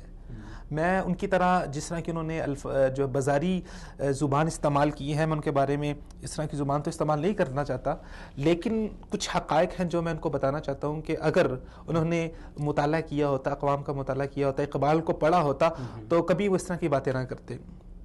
انہوں نے ہمارے میں جو تجزیہ نگار صاحب فرما رہے ہیں کہ ان جیسے لوگوں نے ہی مسلمانوں کو برباد کیا ہے، لوگوں کو برباد کرنے والے یہ لوگ ہیں. انا للہ و انا الیہ راجعون. اقبال کا قصور کیا ہے جس وجہ سے یہ لوگ اس طرح کی زبان استعمال کر رہے ہیں؟ کیا اقبال نوجوان نسل کو جو اسلام نے جو نظریہ دیا ہے، نظریہ حیات دیا، اس کے ساتھ جوڑنا چاہتا ہے؟ یہ اقبال کا قصور ہے. اقبال کا یہ قصور ہے کہ اس نے اپنا مستقبل داؤ پہ لگا کے، اس نے اپنا سب کچھ چھوڑ کے مسلمانوں کی فلاح و بہبود کے لیے، انسانیت کی فلاح و بہبود کے لیے اس نے کام کیا ہے. یہ اقبال کا قصور ہے. یہ جو ٹولہ ہے ان لوگوں کو، جو علامہ اقبال جو ہے وہ ایک نظر نہیں بھاتا، اصل میں وہ اقبال کی آڑ میں ان کے کچھ اور مقاصد ہیں جن کے اوپر وہ بات کرنا چاہتے ہیں. وہ یہاں پر رہ کے، پاکستان میں رہ کے ان کے اوپر کھل کے بات نہیں کرنا چاہتے، اور اقبال کی آڑ لے کے اصل ان کے مقاصد کچھ اور ہیں جن کے اوپر یہ بات کرنا چاہتے ہیں. کیا سمجھتے ہیں کہ یہ لوگ اس طرح کی باتیں کر کے معاشرے کو اقبال سے دور کرنا چاہتے ہیں، یا اصل میں نوجوانوں کو؟ یہ اقبال سے معاشرے کو دور نہیں کرنا چاہ رہے، یہ اقبال کی آئیڈیالوجی سے دور کرنا چاہ رہے ہیں، اقبال کے فکر اور فلسفہ سے دور کرنا چاہ رہے ہیں. یہ وہی فلسفہ ہے جو ہمیں قرآن و حدیث سے ملا ہے. محترم بہت ہی جو ہے نا وہ بے باقیت کے ساتھ کہہ رہے تھے کہ جی مسلمانوں کا قرآن اور حدیث ہیں، بس ایک ہی، مسلمانوں کا اول آخر ایک ہی ہے قرآن و حدیث. ہم بھی مانتے ہیں، ٹھیک ہے جی قرآن اور حدیث ہے، لیکن مجھے بتائیں اقبال جو بات کرتا ہے وہ قرآن و حدیث سے ہٹ کے بات کرتا ہے؟ قرآن اور حدیث مسلمانوں کا ایک ہیرو ہے، اس کے بارے میں کوئی شک نہیں ہے. آپ صلی اللہ علیہ وسلم لقد کان لکم فی رسول اللہ اسوۃ حسنہ، رسول اللہ ہی ہمارے لیے جو ہے نا وہ ایک رول ماڈل ہیں، رسول اللہ مسلمانوں کے ہیرو. لیکن اس کا کیا مطلب ہے کہ اس کے بعد آنے والے جناب ابوبکر رضی اللہ تعالیٰ عنہ، جناب عمر، اس کے بعد آخر تک جو مسلمانوں کے اتنے بڑے بڑے ہیرو آئے ہیں جنہوں نے کارنامے کیے ہیں، جنہوں نے اسلام کی سربلندی کے لیے، اسلام کی سرفرازی کے لیے اپنا سب کچھ قربان کیا ہے، کیا ہم ان قربانیوں کو فراموش کر دیں؟ کیا ہم ان کی قربانیوں کو کسی کھاتے میں نہ لکھیں اور ان کے اوپر ہم اس طرح کے بدتمیزی کے ساتھ ان کے اوپر ہم اس طرح کی باتیں کریں؟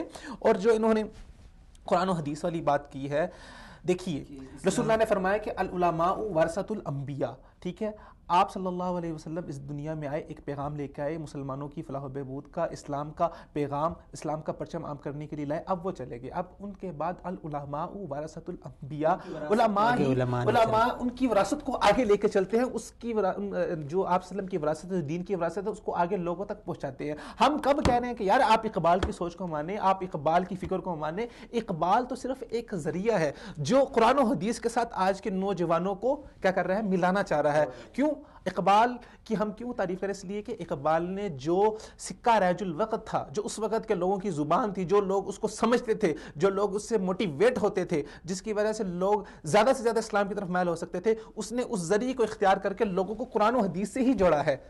اس نے یہ جو خودی کا تصور دیا، جو اقبال کے جتنے تصورات ہیں، اقبال کی جتنا فلسفہ ہے، جتنی آئیڈیالوجی ہے، وہ ساری کی ساری قرآن و حدیث سے ہی، قرآن سے، حدیث سے ہی ماخوذ ہے۔ یہ انہوں نے کہا کہ اسلام میں شاعری کی کوئی گنجائش نہیں۔ سبحان اللہ۔ یہ کس نقطۂ نظر سے نہیں ہے؟ ماشاءاللہ یہاں پر بیٹھ کے تو بہت بے باکیت سے فرما رہے ہیں کہ جی اسلام میں شاعری کی کوئی گنجائش نہیں ہے۔ اگر آپ ان کا اپنا پروگرام دیکھیں، اگر یہ اتنے ہی ماشاءاللہ اسلام کے جو یہ پاسبان ہیں، قرآن و حدیث کے اور اس کے تحفظ کرنے والے ہیں، اور یہاں پر بیٹھ کے کہہ رہے ہیں کہ جی اسلام میں شاعری کی کوئی گنجائش، ایسی کوئی گنجائش نہیں ہے، تو ماشاءاللہ آپ کا اپنا پروگرام ہوتا ہے، ہر پروگرام میں آپ ڈھونڈ کے شعر لے کے آتے ہیں، اور بڑے جو ہے نا اس کو بڑے ایک انداز کے ساتھ، بڑے جیسے کہتے ہیں جوش اور فام میں آ کے شعر کو آپ بیان کرتے ہیں، اور پھر اس کی تشریحات کے اوپر آپ کے جو ہے نا وہ زبان نہیں بند ہوتی۔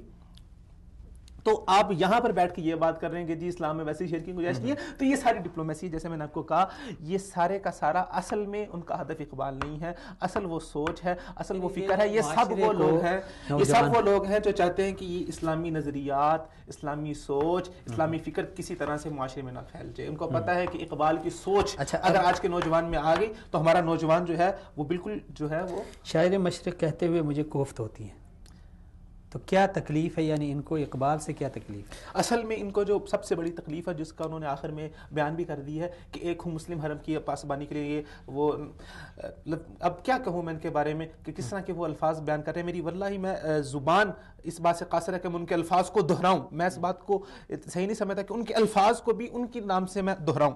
اب یار اس مسلمانوں کا، پاکستان کا کس قدر بڑا غرق ہو گیا ہے، پاکستان تباہی کے کس دہانے پہ چلا گیا، مسلمان امت کس تباہی کے دہانوں کے اوپر چڑھی گئی، زوال کی آخری حدوں کو چھو رہی ہے۔ اس وقت ضرورت ہے مسلمانوں کو ایک پلیٹ فارم کے اوپر اکٹھا کیا جائے، ان کو ایک جگہ پر متحد کیا جائے۔ یہ دھڑے بازیاں، یہ منافرتیں چھوڑ کے جب وہ ایک پلیٹ فارم پہ اکٹھے ہوں گے تو پھر ہی اسلام کا بول بالا ہوگا۔ ان کو یہی تکلیف ہے کہ کہیں ایک مسلمان، یہ ایک مسلم حرم کی پاسبانی کے لیے یہ حرمین، یہ ایک ایسی جگہ ہے، یہ حرمین یہ ایک ایسا مقام ہے جس کے اوپر تمام کے تمام دنیا کے مسلمان متفق ہو سکتے ہیں۔ بس ان کو یہی پرابلم ہے، یہ تکلیف ہے کہ حرم کے اوپر، حرم کی پاسبانی کے نام پر، حرمین کے تحفظ کی بنیاد پر کہ مسلمان اکٹھے نہ ہو جائیں اور مغربی تہذیب کی جو ہے نا وہ اس کی اینٹ سے اینٹ نہ بجا دیں۔ رفاقت رازی صاحب ہمارے ساتھ کال لائن پہ، ان کو لیتے ہیں۔ السلام علیکم ورحمۃ اللہ۔ وعلیکم السلام۔ رفاقت صاحب آپ کو پروگرام میں خوش آمدید سر، کیسے ہیں؟ خیریت سے؟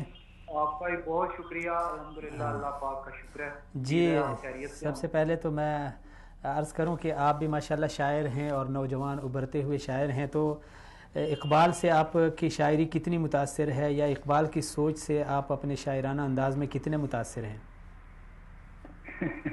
یہ ویسے ایک شاعر کے لیے، چونکہ اقبال کے بعد بہت ساری اور ایسی ادبی تحریکیں آئی ہیں اور جدید تحریکوں کی بہت سارے اثرات موجود ہیں، تو براہ راست تو اس طرح نہیں کہا جا سکتا کہ کوئی اسلوب کی سطح پر کوئی ایسا قبول کیا گیا ہے، لیکن فکریات کی سطح پر یقیناً بہت ساری نظمیں ایسی ہیں، بہت سارے اشعار ایسے ہیں کہ جو اقبال کا مرکزی تھیم ہے یا جو اس کی مرکزی رو ہے، اس کی طرف ظاہری بات ہے میں ایک اسلامیات کا بھی طالب علم ہوں، عربی کا بھی طالب علم ہوں، تو اس حوالے سے اور اسی طرح امت کے حوالے سے، سوچنے کے حوالے سے، تو بہت ساری رویں ایسی ہیں جو جا کر مل جاتی ہیں۔ تو کیا جس طرح اقبال نے نوجوانوں کو بار بار کبھی شاہین کہا ہے، کبھی ان کو بیدار کرنے کے لیے، ان کے اندر عقابی روح بیدار کرنے کے لیے ان کو مخاطب کیا ہے، تو کیا آپ نے اپنی شاعری میں کوئی ایسا میسج دیا ہے امت کے نوجوانوں کو؟ جی، میں نے اقبال کا جو بنیادی ہے، جسے ہمارے یہاں پر تقریباً کم و بیش ہر فرد جانتا ہے، جو اس کا خودی کا تصور ہے جی جی کہ ایک مسلم نوجوان کے اندر جو اس کا بنیادی جوہر موجود ہے اسلام کی وجہ سے، جی جیسے کہ قرآن پاک کہتا ہے کہ اگر تم سچے مومن ہو تو تم ہی غالب ہو جاؤ گے، جی یہاں سطح پر بھی اور اخروی سطح پر بھی. وہ خودی کا تصور وہ میرے یہاں، اور ظاہری بات ہے اقبال کے یہاں بھی، وہ بنیادی ہے شناخت جو اسلامی تشخص ہے، اسلامی آئیڈینٹی ہے. تو ہمارے یہاں یہ ابھی جدید کچھ اس دورانیے میں جو ایک مسلم آئیڈینٹی کے مسائل پیدا ہوئے ہیں، میں نے اس حوالے سے لکھا ہے جی اور کچھ نظمیں، ایک اس میں نظم ہے حاجی مراد. جی ذرا سنائیں نا، ناظرین کو محظوظ کریں. یہ ہے تھوڑا سا، یہ آزاد نظم ہے اور اس کا تھوڑا سا حاجی مراد یہ تھے ایک امام شامل رحم اللہ تعالیٰ کے مرید تھے اور مزاحمت کا ایک بہت بڑا اشتہارہ تھے، تو ان کے حوالے سے ہے یہ. میرے حاجی مراد بدل جانے کا موسم آ گیا ہے، میرے حاجی مراد بدل طبیعت اور جرت سے کب کوئی وفاداری کا حامل جانتے ہیں. یہ احمد خان روس حاضر کے غلام ابن غلام، تجھے تو تیری داڑھی اور پگڑی ہی کے بلبوتے پہ شامل کی صفوں میں کب کا شامل جانتے ہیں. وفا کا مسئلہ اب ہے یہاں پہچان ہی کی ظاہری پرتوں سے، سب فکر و نظر کے مصدروں کو نامزد کرنا ہی عصر نو کے علمی اور تحقیقی کلیشوں کا تقاضا ہے. یہی بندوق کی سنگین سے لکھے ہوئے آئین کا 21واں روشن اشارہ ہے. غلامی اب نئے ناموں سے آئی ہے، سبھی اچھے برے سارے پرانے نام و نقش زندگی باطل ہیں. ایک ترمیم اجلت سے نگر میں بے جوازی رقص کرتی پھر رہی ہے اور خیرت کے ٹھیکیداروں کو ہر ایک ابلاغ کی بدرو فتاوا جات سے بہتے کنستر دے رہی ہے. روایت کے بجائے ان فتاوا میں حکایت پر بھروسہ کرتے سرمایے کے تشریحی مکاتب کے اماموں کے حوالے ہیں. تماشائی رہے ہیں جو وہ خود ایک دن تماشا بننے والے ہیں. تجھے آئے گا یاد میرے حاجی مراد بدل جانے کا موسم آ گیا ہے. واہ، بہت اعلیٰ، بہت اعلیٰ، بہت خوب. اچھا جی، اگر آپ اقبال کی شاعری کو آپ نے پڑھا ہوگا، اس میں ہمارے معاشرے کی جو ابھی بدعنوانیاں ہیں، یا خاص کر ہمارے معاشرے میں جو بنیادی مسئلہ ہے وہ ہمارے نوجوانوں کی احساسی کمتری کا ایک مسئلہ ہے. احساسی کمتری کا شکار ہیں، اپنی ہمت پہ، اپنی عظمت پہ ان کو یقین نہیں ہے، یا پھر آگے ان میں بڑھنے کا شوق نہیں ہے. تو اگر آپ ان کو کوئی میسج دینا چاہیں بطور ایک شاعر تو کیا دینا چاہیں گے آپ؟ نہیں، یہی ہے کہ اقبال کی جو شاعری ہے، پہلے تو یہ ہے کہ لفظی سطح پر اس کی تفہیم کی جائے، اس کو سمجھا جائے. ظاہری بات ہے کوئی بھی فن ہے اس کو سیکھنے کے لیے اس کے ساتھ ایک وابستگی اور اس کے بارے میں شوق پیدا کرنے کی ضرورت ہے. ورنہ اگر شوق اور وابستگی نہیں ہوگی تو ہم ہمیشہ یہی کہتے رہیں گے کہ شاید یہ مشکل شاعری ہے. لیکن جب ہم اس میں کود پڑیں گے اس کو پڑھنے کے لیے تو وہ چیزیں پھر ہمیں آسان لگنا شروع ہو جاتی ہیں. تو جب لفظی سطح پر اقبال کی شاعری کی تفہیم ہونا شروع ہو جائے گی تو پھر اقبال کا جو مین مرکزی پیغام ہے جسے وہ اپنے تصور خودی کے ذریعے سے لاتا ہے، اور وہ تصور خودی کوئی اس طرح کا تصور انانیت نہیں ہے کہ انسان صرف اور صرف ایک مجرد سطح پر یا تمام چیزوں سے ہٹ کر اپنی خودی کو بیدار کرے، بلکہ اقبال اس کو یہ کہتا ہے کہ یہ خودی وہ ہے جو حضرت محمد صلی اللہ علیہ وسلم نے پیش کی ہے، کہ آپ جو اللہ تبارک و تعالیٰ نے آپ کو دین ہدایت کے لیے اس دنیا میں بھیجا ہے اس پر آپ عمل پیرا ہوں. تو بنیادی جوہر تو وہی ہے، بنیادی بات وہی ہے کہ اقبال کی شاعری وہ ہمیں مختلف حوالوں سے، اور اقبال نے سب سے زیادہ جیسے آپ نے بھی فرمایا وہ اس نے فوکس کیا ہے جوانوں کو اور نوجوانوں کو. اقبال کی بانگ درا کے اندر بھی اور ضرب کلیم کے اندر بھی، بال جبیل کے اندر بھی، خود ان کی فارسی شاعری کے اندر بھی، خطبات کے اندر، باقی ساری چیزوں کے اندر وہ مین ان کا ہے نوجوان سے. مثلا جو یہ بانگ درا کے اندر موجود ہے، کبھی ہے نوجوان مسلم تدبر بھی کیا تم نے، وہ کیا گردوں تھا تو جس کا ہے ایک ٹوٹا ہوا تارا، کچھ تجھے اس قوم سے نسبت ہے، یہ جو آگے سارا اس کا موجود ہے. اور وہ آگے مگر وہ علم کے موتی کتابیں اپنے آبا کی، وہ دیکھیں جن کو یورپ میں تو دل ہوتا ہے سی پارا.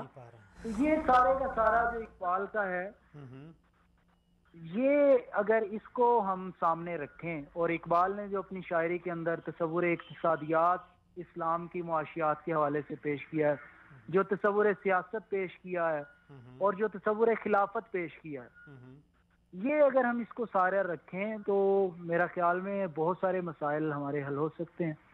یقیناً. چلیں جی رفاقت صاحب, بہت شکریہ آپ نے شرکت کی. جی بریک پہ جانے سے پہلے ہماری جو بات ہو رہی تھی وہ جو ہمارے معروف تجزیہ نگار ہیں ان کے حوالے سے ہو رہی تھی. تو جیسے انہوں نے کہا کہ اسلام میں شعر کی کوئی گنجائش نہیں ہے, ہم اس سے پہلے بھی بات کر رہے تھے, ایسی کوئی بات نہیں ہے کہ اسلام نے جو ہے نا وہ شعر کو بالکل مطلقاً حرام قرار دیا ہے, یا شعر کہنے کے اوپر ہی اسلام نے کوئی روک ٹوک یا پابندی لگائی ہے.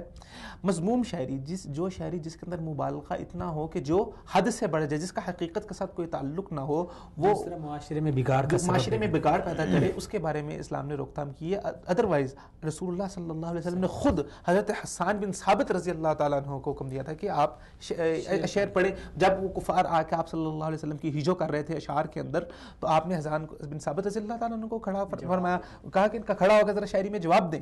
تو اگر شاعری اتنی ہی مذموم چیز ہے, اگر اتنی حرام چیز ہے جس کا اسلام کے ساتھ یا قرآن و حدیث سے کوئی تعلق نہیں ہے, ان کی عقل بھی نہیں مانتی کہ شاعری کے بالکل. یہ تو کہتے ہیں کہ انسان کسی دوسرے انسان سے تعصب میں اتنے حد تک گر جاتا ہے کہ بالکل سطحی قسم کی باتیں کرنا شروع کر دیتا ہے. یہ ان کی تمام باتیں بہت سطحی قسم کی ہیں.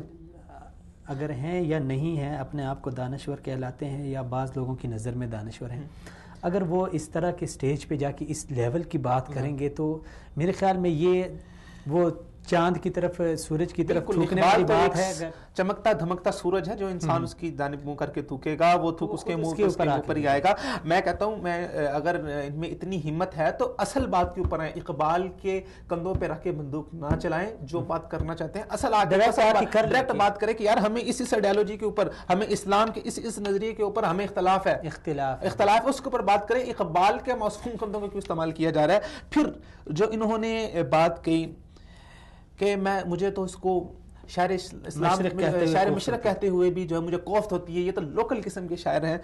میں ذرا ان کو جو ہے نا اپنے تجزیہ نگار صاحب کو ایک جو ہے نا حقیقت کا آئینہ دکھانا چاہتا ہوں کہ اگر انہوں نے کچھ مطالعہ کیا ہوتا, اقبال کے بارے میں کچھ پڑھا ہوتا, تو لازماً اس طرح کی بات نہیں کرتے.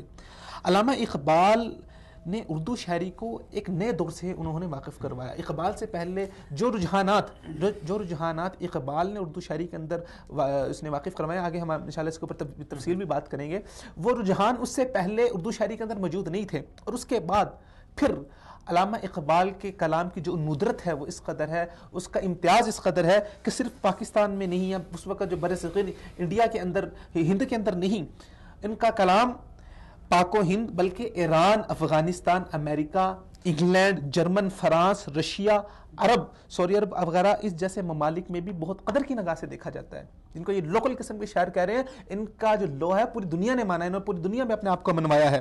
پھر اس کے بعد جب ہندوستان تقسیم نہیں ہوا تھا, جو ہندوستان کی بڑی بڑی شخصیات تھی, چاہے وہ مسلمان ہیں چاہے وہ غیر مسلم ہیں, کتنی ایسی شخصیات ہیں جنہوں نے اقبال کی وفات کے اوپر مرثیے گائے تھے. اور ان کے جو عبید صاحب آپ کی بات کاٹ رہا ہوں, مجھے یاد آ رہا ہے کہ ایک جگہ میں نے پڑھا کہ جب بانی پاکستان قائد اعظم محمد علی جناح وہ اقبال کی تعزیت کے لیے آئے ان کی وفات کے بعد, تو انہوں نے کہا کہ اگر یعنی ایک دکھ اور درد کا اظہار انہوں نے کیا کہ اگر مجھے یہ کہا جاتا کہ ایک طرف ریاست ہے اس کا انتخاب کر لو اور ایک طرف اقبال ہے, ان دونوں میں سے ایک کا انتخاب کر لو, تو میں ریاست کو چھوڑ کے اقبال کا انتخاب کروں. انہوں نے کہا کہ ایک طرف مجھے اگر یہ آفر کروائی جائے کہ یہ ریاست ہے, اس کے رئیس بن جاؤ, اس کے وزیر اعظم بن جاؤ, جس کے لیے آج کل لوگ لڑ رہے ہیں, کرسیاں لڑ رہے کہتے ہیں, اور دوسری طرف مجھے اقبال کی کتابیں دی جائیں, اقبال کی تصانیف دی جائیں کہ ان کا مطالعہ کروں, تو میں اقبال کی تصانیف کو اس ریاست کے عہدے پہ ترجیح دوں گا.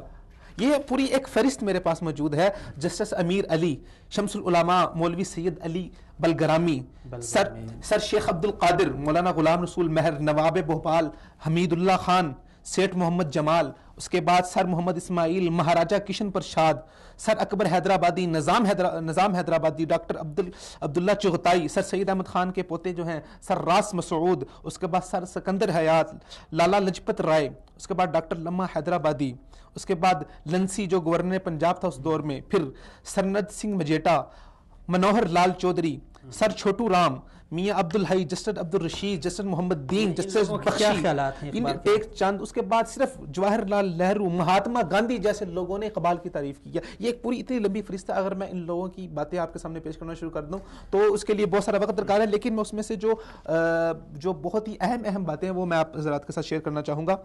مولانا ابوالقاسم آزاد کیا فرماتے ہیں, جو ایک عبقری شخصیت ہے برصغیر پاک و ہند کی, کہتے ہیں کہ یہ سوچ ناقابل بیان صدمہ دل پہ گزرتا ہے کہ اب اقبال ہم میں موجود نہیں رہے. جدید ہندوستان میں اردو کا ان سے بڑا کوئی شاعر موجود نہیں تھا, اور ان کی فارسی شاعری بھی جدید فارسی جو زبان ہے اس کے اندر بہت قدر کی نگاہوں سے دیکھی جاتی ہے. اور ابھی اس وقت افغانستان کے اندر اقبال کے نام سے پورا ایک وہاں پر ایک ڈپارٹمنٹ وہاں پر موجود ہے, اور وہاں پر باقاعدہ اقبالیات کے اوپر جو ہے وہ تعلیم دی جاتی ہے. اس کے بعد صرف مسلمانوں نے نہیں, وہ ہندو جن کے ساتھ اقبال کا جو دو قومی نظریہ پیش کیا اقبال نے, اور جو ہندوؤں کے ساتھ برسر پیکار تھے, وہ لوگ بھی اقبال کی تعریف کیے بغیر نہیں رہ سکے. مہاتما گاندھی جب اقبال کی وفات ہوئی تو کیا لکھتے ہیں, کہتے ہیں کہ ڈاکٹر اقبال کے بارے میں کیا لکھوں, میں اتنا ضرور کہہ سکتا ہوں کہ جب ان کی مشہور نظم ہندوستان ہمارا پڑھی تو میرا دل بھر آیا. کہتے ہیں میں جیل میں تھا تو سینکڑوں بار میں نے اس نظم کو پڑھا نہیں, اس کے بعد پھر اس کو گایا. یہ میرے جو کہتے ہیں کہ جیل کے اندر جو میری خوش طبی کا جو سامان فراہم کرتی تھی وہ اقبال کی یہ نظم فراہم کیا کرتی تھی. اس نظم کے الفاظ سے مجھے اتنی محبت ہے کہ اتنے میٹھے الفاظ ہیں کہ میں جب بھی خط لکھتا ہوں تب یہ نظم میرے کانوں میں گونج رہی ہوتی ہے. یہ مہاتما گاندھی نے کہا. پھر اگر آپ چلیں آپ یہ کہیں کہ جی یہ جو بر صغیر کے لوگ ہیں صرف انہوں نے اقبال کی تعریف کی ہے, جو اگر آپ انٹرنیشنل لیول پہ دیکھیں, عالمی لیول پہ دیکھیں تو پوری دنیا میں اقبال کے کلام کو سراہا گیا ہے. ازہر یونیورسٹی میں قاہرہ کے جو شیخ الجامعہ تھے ڈاکٹر محمد حسنین ہیکل اور محمد علی پاشا, شہزاد ولی عہد, بالکل. اس کے بعد جو ہے روم کے جو اس وقت کے ڈاکٹر اور پروفیسر تھے وہاں کے, وہ اسکارپا جنٹلی, ڈاکٹر نکلسن موسولینی, اٹلی کے پرنس جو ہیں کیتانی بیرن, فلسطین کے مفتی اعظم امین الحسینی, پیرس کے میگ نون برگسان, اسپین کے پروفیسر آسین, اور افغانستان کے نادر شاہ, سردار صلاح الدین سلجوقی. یہ وہ لوگ ہیں جو اقبال کی جو شاعری کی تعریف کیا کرتے تھے اور اس کے اقبال کے دل دادا تھے. پھر اقبال کے جو استاد ہیں پروفیسر تھامس آئرلینڈ, وہ اقبال کے بارے میں کیا کہتے ہیں, کہتے ہیں کہ اقبال یہ میرا ایک ایسا شاگرد ہے جس نے استاد کو محقق اور محقق کو محقق تر بنا سکتا ہے. کہتے ہیں کہ اگر استاد کو محقق اور محقق کو محقق تر بنا سکتا ہے. اقبال کا کلام ایسا کہ جب ایک تحقیق کرنے والا اس کو پڑھتا ہے تو اس کے سامنے تحقیق کی ایک نئی دنیا اشکار ہوتی ہے, ایک نئی تحقیق سامنے آتی ہے. روم کے ڈاکٹر اسکارپا کیا اقبال کے بارے میں لکھتے ہیں. یہ ساری چیزیں ذرا میں چاہوں گا کہ وہ نوٹ کر لیں کہ ایسے اچھوتے نادر اور پر اسرار حقائق کے اور ان خیالات کا رکھنے والا آدمی میں نے آج تک دنیا میں نہیں دیکھا. یہ روم کے ڈاکٹر اسکارپا ہے, انہوں نے اقبال کے بارے میں یہ کہا ہے.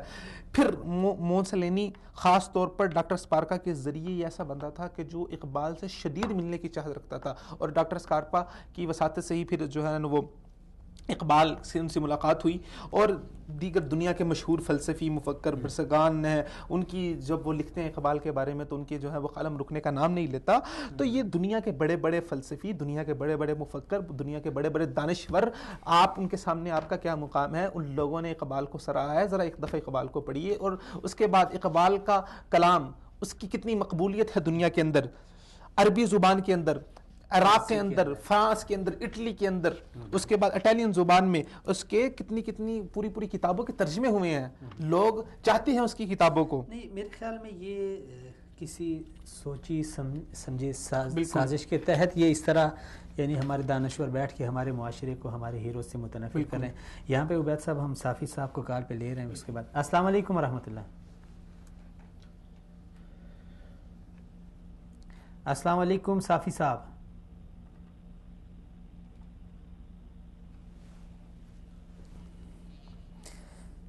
چلیں, کال ڈراپ ہو گئی, لیکن ایک چیز میں ہم ذرا اپنی بات کو تھوڑا سا مکمل کر لیں. چلیں کر لیں. بس آخری کچھ 2-4 باتیں ہیں کہ نکلسن جو ہے وہ اقبال کے بارے میں لکھتے ہیں کہ اقبال نے صرف اپنے دور کی یا اپنے اثر کی آواز کو بلند نہیں کیا، بلکہ وہ اپنے دور کے ساتھ ساتھ مستقبل کو بھی دیکھتے تھے اور اپنے زمانے کے ساتھ بھی برسر پیکار تھے. اور صاحب کو لے لیتے ہیں. بالکل. السلام علیکم ورحمۃ اللہ. جی وعلیکم السلام. صاحب آپ کو پروگرام میں خوش آمدید سر. بہت شکریہ آپ نے شرکت کی.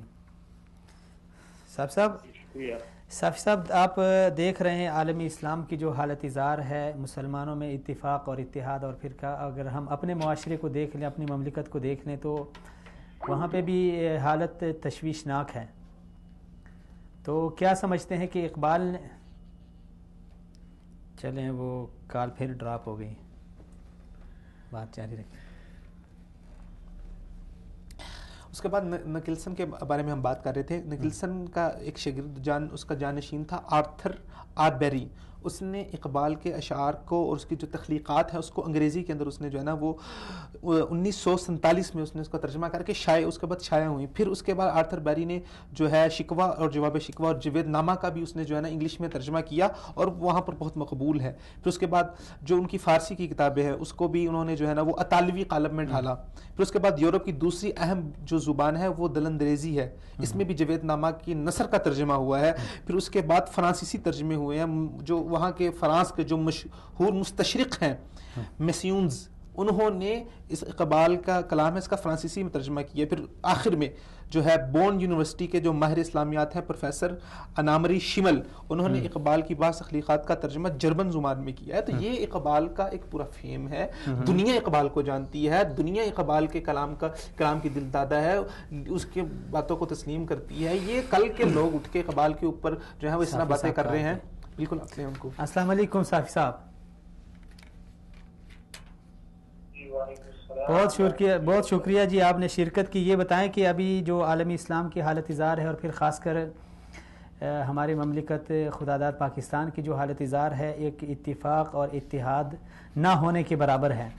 تو اس حوالے سے اگر آپ نے اقبال کو پڑھا ہوگا تو انہوں نے کیا میسج دیا ہے امت کو، اتحاد اور وحدت کا کیا میسج دیا ہے، اور ابھی جو اقبال ڈے آ رہا ہے ہماری کیا ذمہ داری ہے کہ ہم کس حد تک اقبال کی اس میسج کو معاشرے تک پہنچائیں.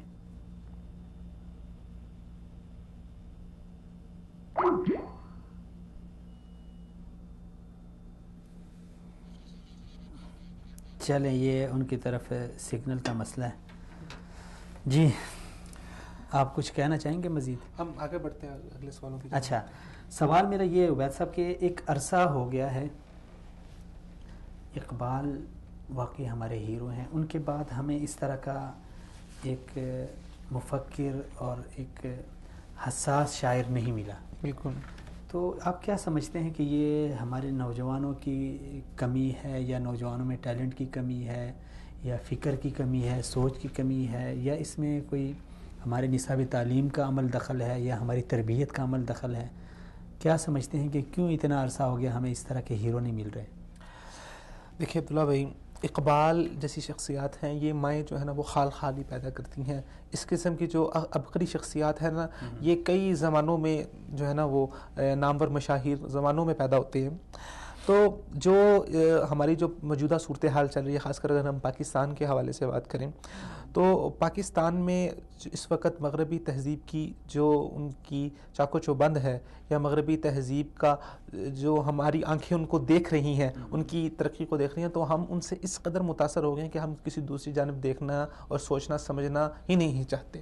اور یہ آج سے نہیں ہوا، یہ جب سے پاکستان بنا ہے ایک بہت سوچی سمجھی سازش کے تحت. اس میں کچھ تو ہماری جو ہے وہ ہماری داخلی غفلتیں ہیں اور باقی جو بیرونی سازشیں ہیں. اس کے تحت ہمارے نظام تعلیم کو مکمل طور پہ بدلا جا رہا ہے، ہمارے لیے نظام تعلیم ڈیزائن کیا جا رہا ہے. انشاءاللہ ہم اس کے اوپر ایک باقاعدہ پروگرام بھی کریں گے جس کے اندر ہم نظام تعلیم کی تاریخ کہاں سے شروع ہوا. بیسیکلی سوال یہاں پہ اٹھتا ہے کہ ہمارا نظام تعلیم ہمیں تربیت سے ہی ہیرو سامنے آتے ہیں، تعلیم سے. جو کسی بھی قوم کے نوجوان ہوتے ہیں اس قوم کی فصل بہار ہوا کرتے ہیں. پوری قوم کی ترقی، قوم کا مستقبل ان کے ساتھ جڑا ہوتا ہے. جب آپ ان کی اچھی تربیت نہیں کریں گے، ان کو ایک اچھی لائن نہیں دیں گے، صحیح سمت میں درست جانب ان کی رہنمائی نہیں کریں گے تو قومیں کس طرح ترقی کر پائیں گی؟